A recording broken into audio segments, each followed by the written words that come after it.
Hi friends, ഞാൻ കുറേ ആയി വീഡിയോ ഇട്ടിട്ട്. അതിപ്പോൾ എൻ്റെ ഡെലിവറി പ്രതീക്ഷിക്കാത്ത സമയത്ത് പെട്ടെന്ന് ഡെലിവറി ആയി. അപ്പോൾ അതൊക്കെ കാരണം പിന്നെ നമ്മളതിൻ്റെ റെസ്റ്റിലും കാര്യങ്ങളിലൊക്കെ ആയിരുന്നു. ഇപ്പോൾ 28 കഴിഞ്ഞു, ഒരു മാസമൊക്കെ കഴിഞ്ഞു. ഞാനിപ്പോൾ എൻ്റെ വീട്ടിലാണ് കേട്ടോ. അപ്പോൾ ഞങ്ങൾ ഉത്രാടം ദിവസത്തെ പൂവിടുകയാണ്. ഞാനങ്ങനെ പൂവിടാനൊന്നും നിൽക്കാറില്ല. അപ്പോൾ എനിക്കൊന്ന് തോന്നി ഇങ്ങനെ പൂവിടാമെന്ന് തോന്നിയിട്ട് ഞാനങ്ങനെ പെട്ടെന്ന് ഇട്ട് നീക്കാച്ചിട്ട് ഇടാൻ നിന്നതാണ് കേട്ടോ. ഞാനപ്പോൾ ശ്രീകുട്ടി ഉണ്ടായിരുന്നു. അപ്പോൾ ശ്രീകുട്ടീനെ പരിയണമറ്റ കാവിലേക്ക് കൊണ്ടുപോകണം പറഞ്ഞിട്ട് അനിയൻ അവളെ റെഡിയാക്കി നിർത്തിയതാണ്. അപ്പോൾ ഞങ്ങൾ എന്നിട്ട് പൂവൊക്കെ ഇട്ടു. അവരെന്നിട്ട് കാവിലൊക്കെ പോയിട്ട് വന്നു കേട്ടോ. ലേറ്റായിരുന്നു, ഇവിടുന്ന് പോയപ്പോഴേക്കും 10 മണിയായിരുന്നു.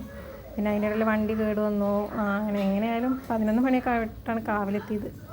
പിന്നെ എന്നിട്ട് അവിടുന്ന് അവർ വന്നിട്ട് പിന്നെ ഉച്ചയ്ക്ക് ഞങ്ങൾ സദ്യ ആയിട്ടൊന്നും ഉണ്ടായിരുന്നില്ല എന്നല്ല, മെയിനായിട്ടുള്ളത് തിരുവോണം ദിവസമാണല്ലോ. അപ്പോൾ ഞങ്ങൾ അങ്ങനെ കഴിച്ചു. ചോറ്, സാമ്പാർ, സാലഡ്, ഇന്നലെ രാത്രി ചിക്കൻ വാങ്ങിയിരുന്നു, അതും പുളിയിഞ്ചി, അച്ചാറും പപ്പടവും, പിന്നെ ഇതൊക്കെ ഉണ്ടായിരുന്നു. അതായത് വറവുകളില്ലേ, ചിപ്സും ശർക്കരത്തൊക്കെ. അതൊക്കെ എനിക്കത് വെറുതെ തിന്നാനിഷ്ടം. അപ്പോൾ പിന്നെ അങ്ങനെയാണ് ഇന്നത്തെ ഉത്രാടം.